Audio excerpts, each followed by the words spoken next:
Bible पाठ है Romeo 8 अध्याय 12 से 16 पद, जहाँ पर लिखा है, इसलिए हे भाइयों, हम शरीर के कर्जदार नहीं कि शरीर के अनुसार दिन काटें, क्योंकि यदि तुम शरीर के अनुसार दिन काटोगे तो मरोगे, यदि आत्मा से देह की क्रियाओं को मारोगे तो जीवित रहोगे। इसलिए कि जितने लोग परमेश्वर की आत्मा के चलाए चलते हैं वे ही परमेश्वर के पुत्र हैं। क्योंकि तुमको दासत्व की आत्मा नहीं मिली कि फिर भयभीत हो, परंतु लेखपालकपन की आत्मा मिली है, जिससे हम हे अब्बा, हे पिता कहकर पुकारते हैं। आत्मा आप ही हमारी आत्मा के साथ गवाही देता है कि हम परमेश्वर की संतान हैं। शारीरिक विचार पवित्र आत्मा की इस शिक्षा को सुनने से हमें बाधित करते हैं। वो हमें बाधित करते हैं कि हम परमेश्वर पर विश्वास करें और यह महसूस करने से कि वह हमारा पिता है। शारीरिक विचार अलग अलग श्रेणियों में श्रेणीबद्ध किए जा सकते हैं, प्रत्येक के विश्वास के परिमाण के अनुसार। पहले स्तर के शारीरिक विचार वो विचार होते हैं जो किसी व्यक्ति को परमेश्वर पर विश्वास करने में बाधित करते हैं। इस तरह के शारीरिक विचार ज्यादातर इस संसार के ज्ञान और सिद्धांतों से उत्पन्न होते हैं। वो बातें इस पहले आयाम में सत्य हो सकती है, इस शारीरिक संसार में, लेकिन इससे ऊपर के आयाम में, आत्मिक आयाम में वो सत्य नहीं हो सकते।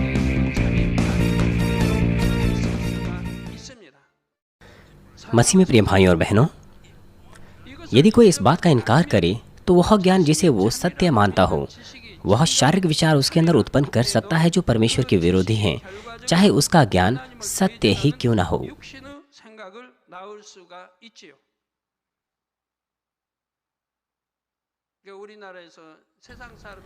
आप सब के सब किसी एक व्यक्ति को जानते हैं जो कि एक सेलिब्रिटी हैं। वो बहुत अच्छे से लिखता है कोरिया के बहुत से लोगों के विषय में, लेकिन वो परमेश्वर को गलत समझता है और परमेश्वर के विरोध में कुछ ऐसा लिखता है जो परमेश्वर के विरोध में है। क्योंकि वो परमेश्वर को उचित रीति से नहीं जानता, अपने शारीरिक विचारों के आधार पर वो परमेश्वर के विरोध में खड़ा हो जाता है। इस संसार के ज़्यादातर ब्रॉडकास्टर्स ऐसे ही है।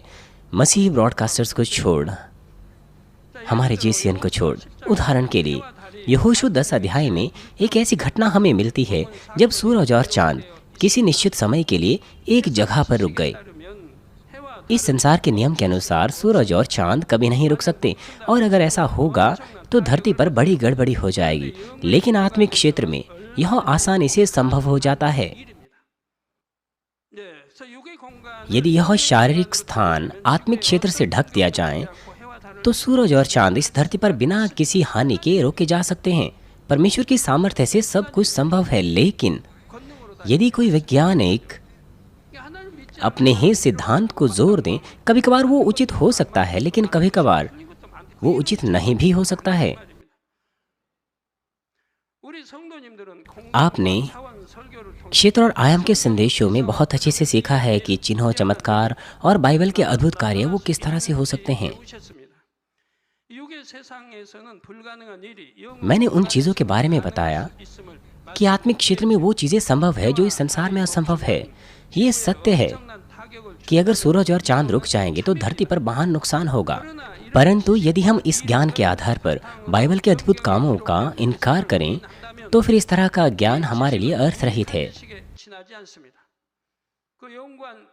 वो सिद्धांत सही भी हो सकता है, सही भी नहीं हो सकता है। परंतु यद्यपि वो बाइबल उस सिद्धांत के अनुसार ना भी हो तो भी बाइबल सत्य है। मनुष्य का सिद्धांत ठीक हो सकता है, उचित हो सकता है, लेकिन जब वह बाइबल के अनुरूप नहीं है तो उन्हें परमेश्वर के कार्यों को जो बाइबल में है उन्हें मान लेना चाहिए।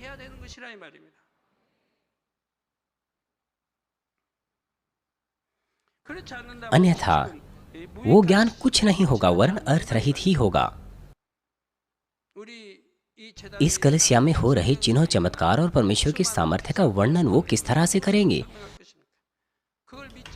परंतु तो भी अगर वो इस तमाम सत्य को, इस वास्तविकता को इनकार करने की कोशिश करें तो फिर इसे हमें कोई लाभ नहीं मिलेगा, वरन केवल शारीरिक विचार ही उत्पन्न होंगे जो हमें मृत्यु की ओर ले जाएंगे। प्रेरित पौलुस ने इस बात का एहसास किया, इसीलिए निरंतर उसने संसारिक ज्ञान और सिद्धांतों को जो पहले उसने सीखा था कूड़ा समझा। फिलिपियों 3 अध्याय 8 पद कहता है, वरन मैं अपने प्रभु मसीह यीशु की पहचान की उत्तमता के कारण सब बातों की हानि समझता हूँ, जिसके कारण मैंने सब वस्तुओं की हानि उठाई और उन्हें कूड़ा समझता हूँ।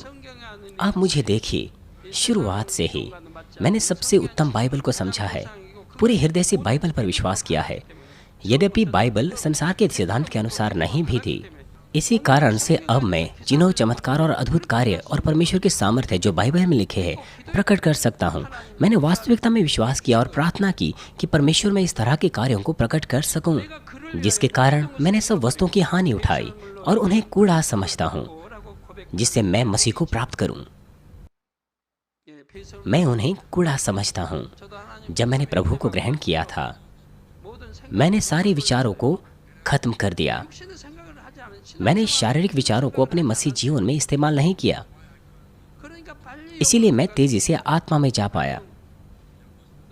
यद्यपि कोई शिक्षक भी नहीं था, केवल पवित्र आत्मा का पालन करने के द्वारा मैं आत्मा और संपूर्ण आत्मा में आ पाया। ये संभव था क्योंकि मैंने अपने तमाम विचारों को शुरुआत से ही खत्म कर दिया।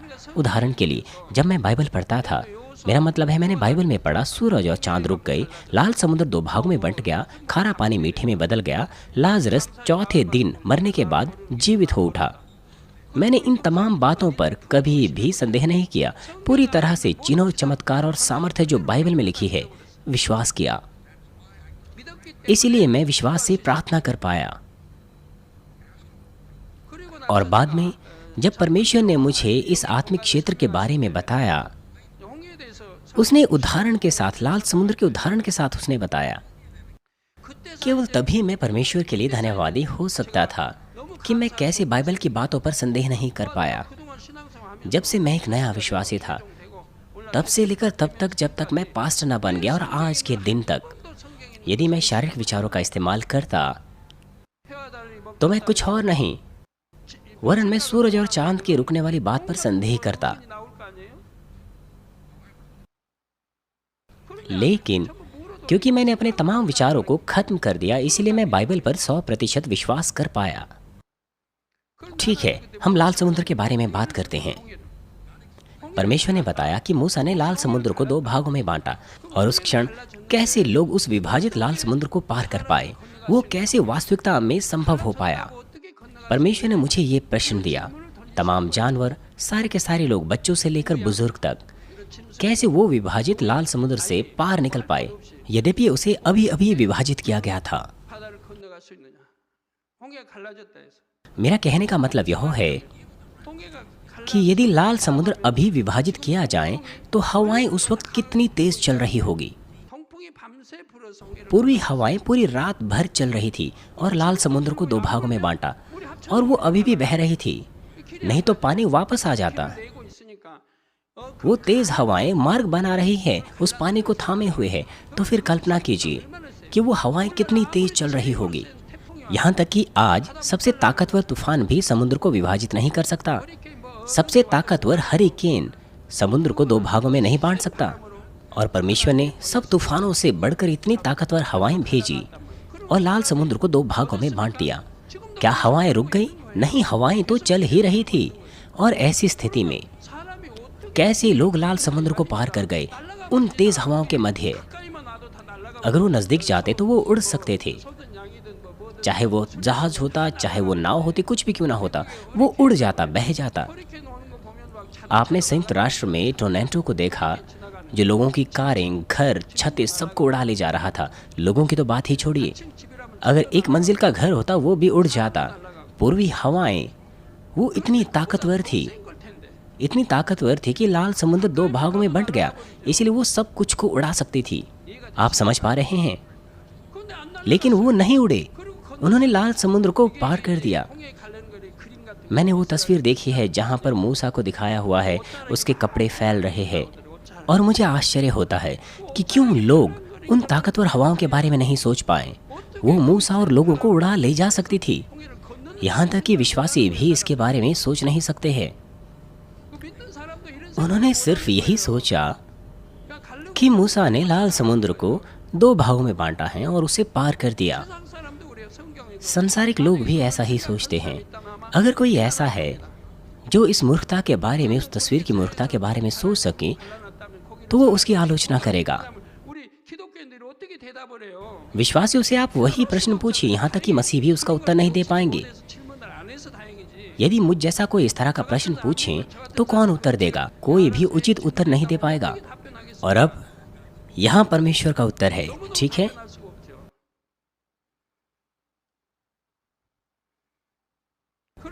कैसे वो समुद्र को पार कर पाए? उन्हें आत्मिक क्षेत्र ने ढक दिया था और वो आत्मिक क्षेत्र से आगे निकले। आत्मिक क्षेत्र एक सुरंग के समान था, इसलिए हवाएं उन्हें छू भी नहीं पा रही थी जब वो लाल समुद्र को पार कर रहे थे। जब उन सबों ने लाल समुद्र को पार कर दिया, मिस्री सैनिकों ने सोचा कि वो इजरायलियों का पीछा करेंगे, लेकिन वो आत्मिक क्षेत्र से नहीं ढके थे। आत्मिक क्षेत्र गायब हो गया था जब लाल समुद्र को पार कर चुके थे इजरायली। और फिर क्या हुआ? सारे के सारे इजरायली उसमें दफन हो गए। हवाएं रुक गई और समुद्र अपनी सामान्य स्थिति में लौट आया और सारे के सारे मिस्री पानी के नीचे दफन हो गए।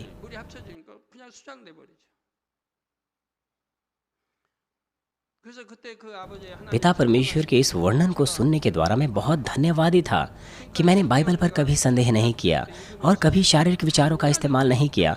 तब से ही, जब से मैं एक नया विश्वासी था, मैं बहुत धन्यवादी था। अन्यथा यह मुझे विश्वास करने से बाधित करता।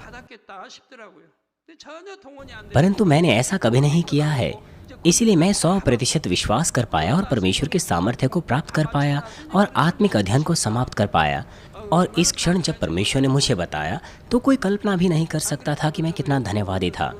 नहीं तो उन विचारों के कारण आत्मा और संपूर्ण आत्मा में आने में मैं धीमा हो जाता। आपके ऊपर भी वही लागू होता है। जिस किसी के पास भी शारीरिक विचार है तो आज उन्हें नाश कीजिए उत्पत्ति के संदेशों की श्रृंखला के द्वारा। यदि आप वास्तविकता में सर्वशक्तिमान परमेश्वर पर विश्वास करते हैं तो अपने शारीरिक विचारों से सोचने का कोई कारण नहीं। कितने चिन्ह और चमत्कारों को देखने की आवश्यकता है आपको, और अब बिना उन्हें देखे आप पूरी तरह से विश्वास कर सकते हैं। जिसके कारण मैंने सब वस्तुओं की हानि उठाई और उन्हें कूड़ा समझता हूँ, जिससे मैं मसीह को प्राप्त करूं। प्रेरित पौलुस का अंगीकार उसके हृदय की गहराई से था। जब आप सुसमाचार का प्रचार करते हैं तो आपको पता चलता है कि संसारिक लोग बिल्कुल विपरीत सोचते हैं। वे सोचते हैं कि संसारिक ज्ञान कहीं ज्यादा बहुमूल्य है और प्रभु को जानना या सुसमाचार को सुनना वो मूर्खता है। पहला कुरिन्थियों 1:21 पद कहता है, क्योंकि जब परमेश्वर के ज्ञान के अनुसार संसार ने ज्ञान से परमेश्वर को ना जाना तो परमेश्वर को यह अच्छा लगा कि इस प्रकार की मूर्खता के द्वारा विश्वास करने वालों को उद्धार दें।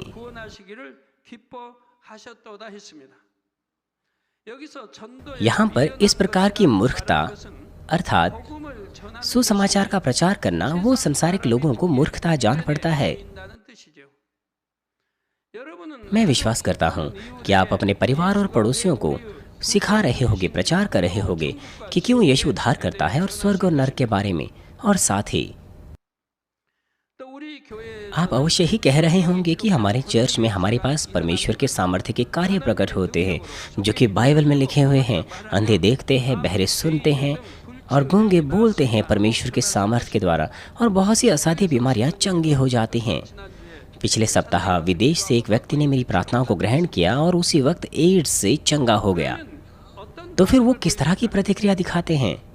हालांकि कुछ ऐसे होंगे जो विश्वास करते होंगे जब वो सुनते हैं और फिर चर्च आते हैं, लेकिन ऐसा महीने में सिर्फ एक बार होता है। 20 या 30 साल पहले चीजें आज से अलग नहीं थी, लेकिन आज पाप से भरा हुआ है, इसलिए लोग विश्वास करने की कोशिश नहीं करेंगे। लेकिन तो भी सबके सब नहीं, उनमें से बहुत से ऐसे होंगे जिनको संदेह हुआ होगा जब उन्होंने सुना, यद्यपि उन्होंने पूरी तरह से इनकार ना किया हो। तो मौका है कि इस तरह का व्यक्ति सुसमाचार को ग्रहण कर सकता है। लेकिन कुछ ऐसे हैं जो सीधे तौर पर जो कुछ सुनते हैं विश्वास करने से इनकार करते हैं, ये कहते हुए कि वो चीज़ें असंभव है, और वो आपको यहाँ तक कि जो सुसमाचार का प्रचार कर रहे हैं आपको मूर्ख कहते हैं और आपको झूठा कहते हैं।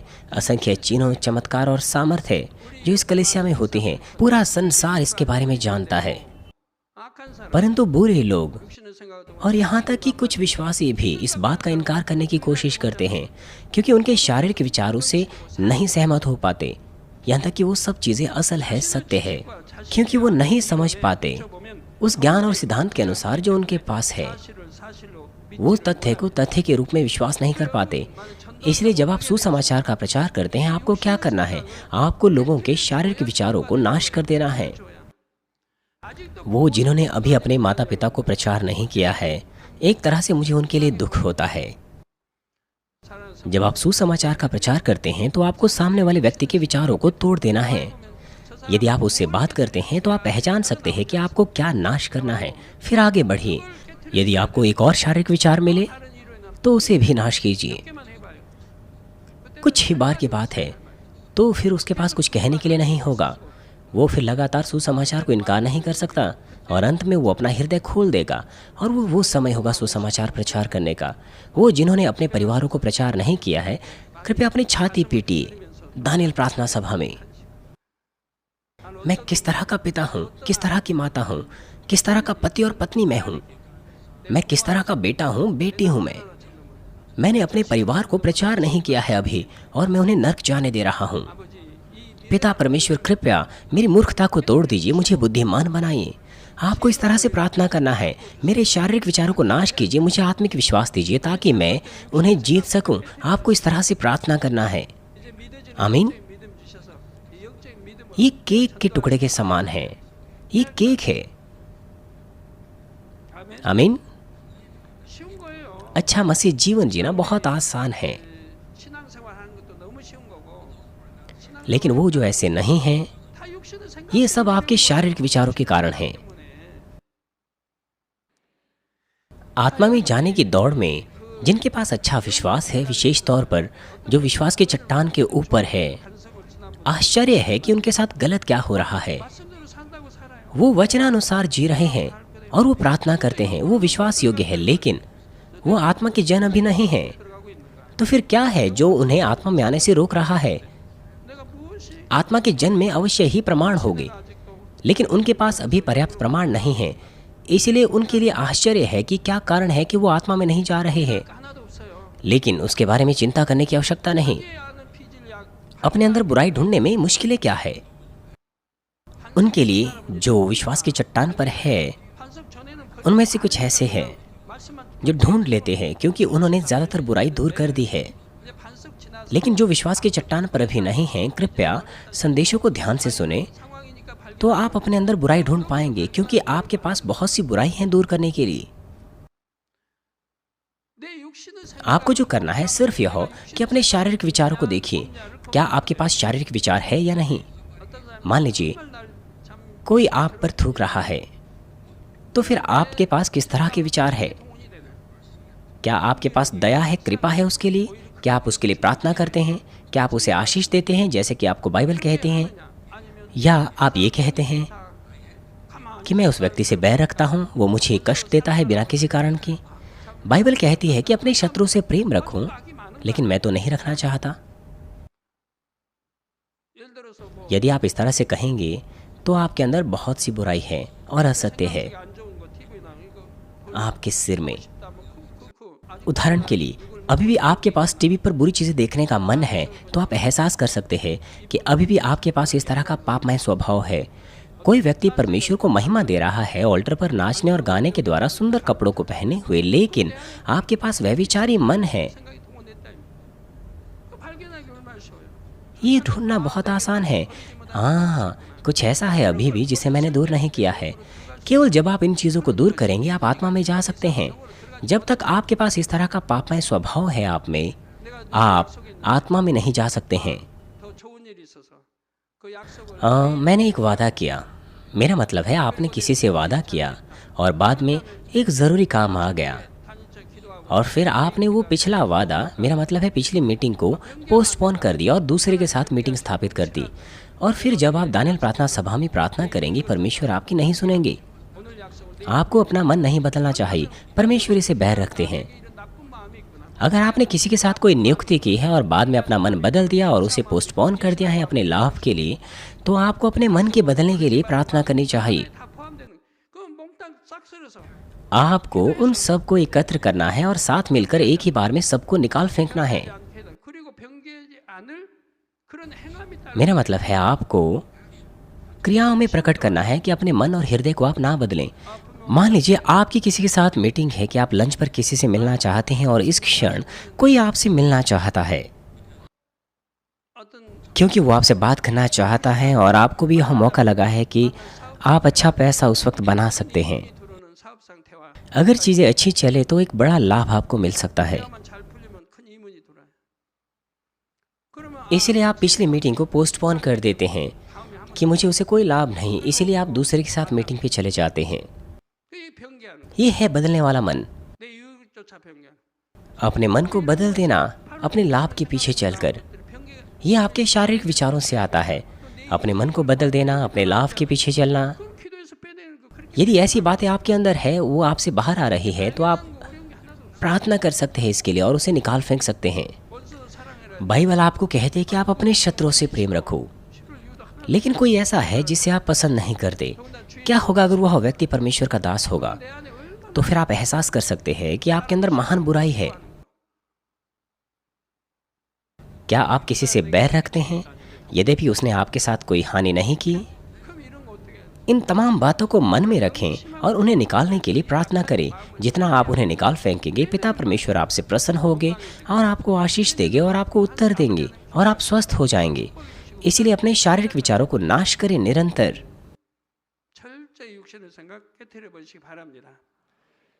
परंतु वास्तविकता में बुद्धिमान कौन है और वास्तविकता में मूर्ख कौन है? आप जिनके पास सबसे बहुमूल्य ज्ञान है, वो ज्ञान जो इस संसार के ज्ञान से कहीं ज्यादा बहुमूल्य है, वो है जो वास्तविकता में बुद्धिमान लोग हैं। आप स्वर्ग जाएंगे, नरक नहीं। प्रभु यीशु मसीह का ज्ञान वो साफ रूप से शांति और आशीषों का मार्ग दिखाता है हमारे जीवन के दौरान इस धरती पर, और सबसे बढ़कर यह हमें स्वर्ग को प्राप्त करने का मार्ग बताता है, जो कि सब खजानों से बहुमूल्य खजाना है। इसकी तुलना किसी भी ज्ञान से नहीं की जा सकती, जिससे बहुत से शारीरिक विचार उत्पन्न होते हैं और हमें मृत्यु की ओर ले जाते हैं। प्रेरित पौलुस इस बात को अपने हृदय की गहराई से समझता था, इसीलिए उसने तमाम चीज़ों को नाश किया और तमाम कल्पनाओं और ज्ञान और विचारों को जो इस संसार से हैं कूड़ा समझा। आइए इस संदेश पर सोचते हुए साथ मिलकर प्रार्थना करेंगे। हालेलुया। पिता परमेश्वर, धन्यवाद आपके प्रेम और अनुग्रह के लिए। जो संदेश आज हमने सुना है वो हमें जीवन और विश्वास बने। पिता परमेश्वर, हम अपने शारीरिक विचारों को नाश करें निरंतर, ताकि हम केवल आत्मिक विचारों के बारे में सोच सकें। शारीरिक विचार आज्ञा पालन और विश्वास में बाधित करते हैं, वरन संदेह देते हैं। पिता परमेश्वर, हमें आशीष दीजिए कि हम शारीरिक विचारों को निरंतर दूर कर सकें। ये अनुग्रह हमें आगे बढ़ा सकें कि हम अगले स्तर में जा सकें विश्वास के। पिता परमेश्वर, आपका धन्यवाद। हमारे प्रभु यीशु मसीह के नाम से मैं प्रार्थना करता हूँ, आमीन।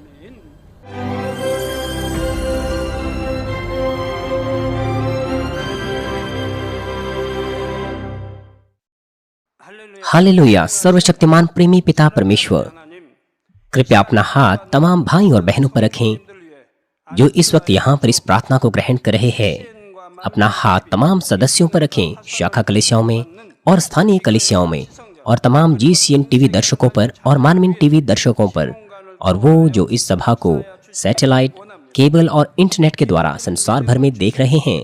उनके हृदय में विश्वास बोइए और उनके नकारात्मक विचार और शक दूर कीजिए। तमाम क्लेश और आजमाइशें उन्हें छोड़ के चले जाएं, और सिर से लेकर पैर तक उनके सभी बीमार और दर्द भरे अंगों को, अंदरूनी अंग, कोशिकाएं, उत्तक और तंत्रिकाओं समेत पवित्र आत्मा की आग के द्वारा जला दीजिए। सृष्टि की ज्योति उन पर आ जाए। यीशु मसीह के नाम से मैं आज्ञा देता हूँ, शत्रु, दुष्ट और शैतान, तमाम बीमारियां, रोगाणु, विषाणु और निर्बलताएं दूर हो। ज्योति उन पर चमके। उनके तमाम असाध्य और अंतकारी रोग पवित्र आत्मा की आग के द्वारा झुलसा दीजिए।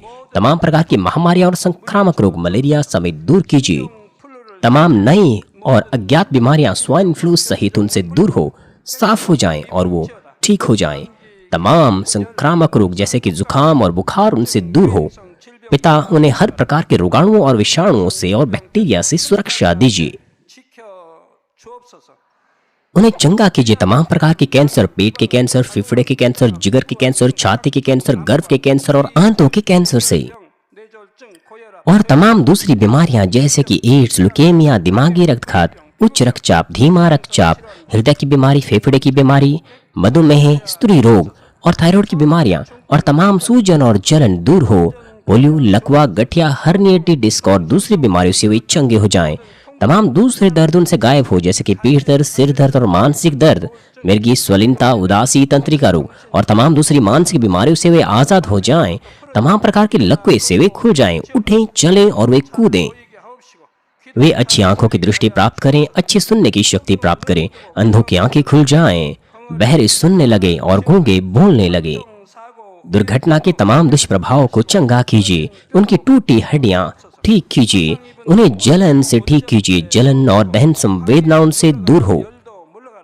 पिता, कोई दाग वहां न रह जाएं। तमाम प्रकार की नशे की लत से, जहर पदार्थ और उनके इस्तेमाल से साफ हो जाओ। पिता, मरी हुई कोशिकाओं, उत्तकों और तंत्रिकाओं को फिर से जला दीजिए, मृतकों को जला दीजिए, उन्हें आशीष दीजिए गर्भधारण की। पिता, कृपया उन्हें गर्भधारण की आशीष दीजिए। यीशु मसीह के नाम से मैं आज्ञा देता हूँ, शत्रु, दुष्ट और शैतान, हवाओं के शासक, अंधकार की सेनाएं और उनके दास उनसे दूर हो। बुरी आत्माएं, अशुद्ध आत्माएं, झूठी आत्माएं, धोखे की आत्माएं, झूठ की आत्माएं, अलग करने वाली आत्माएं और तमाम अंधकार के बल दूर हो। दुष्टता के तमाम बंधन खुल जाएं, अंधकार दूर हो, ज्योति आ जाए। पिता परमेश्वर, उन्हें ताकत दीजिए कि वे प्रार्थनाओं में पुकारें, सामर्थ्य दीजिए पापों को दूर करने की और वे पवित्र हो जाएं। वो भले स्वस्थ में बने रहे जब उनका प्राण समृद्ध होता है। उनके परिवारों में भी सुसमाचार का प्रचार किया जाए। उन्हें सुरक्षा दीजिए तमाम प्रकार की दुर्घटना और विपत्तियों से और आशीष दीजिए कि वे एक संपन्न जीवन सब बातों में जीने पाएं। कृपया अपने बच्चों को, उनके घर, कार्यशालाओं और व्यापारों को सुरक्षा दीजिए पवित्र आत्मा की आग की दीवार से, स्वर्गीय सेना, स्वर्ग दूतों और अपनी धधकती आंखों के द्वारा। विद्यार्थियों को बुद्धि और समझ दीजिए और उनके हृदयों को और भी जुनून और पढ़ाई की इच्छा से भर दीजिए। उनके हृदय और मनों को संसारिक चीजों से दूर रखें और उनके हृदय में और भी परमेश्वर के लिए जोशीला प्रेम रोपी। अपने बच्चों को आशीष दीजिए और वो आपको सब बातों में महिमा दें। जो कुछ भी वो करें, चाहे वो खाए पिए या जो कुछ भी करें, वो अंगीकार करने पाए और गवाही देने पाए जीवित परमेश्वर की, यह कहकर कि मैं परमेश्वर से मिला हूं, मैंने परमेश्वर का अनुभव किया है और उससे यह आशीषें और उत्तर प्राप्त किए हैं। पिता परमेश्वर, आपका धन्यवाद। सारी महिमा केवल आपको मिले। हमारे प्रभु यीशु मसीह के नाम से मैं प्रार्थना करता हूँ, आमीन।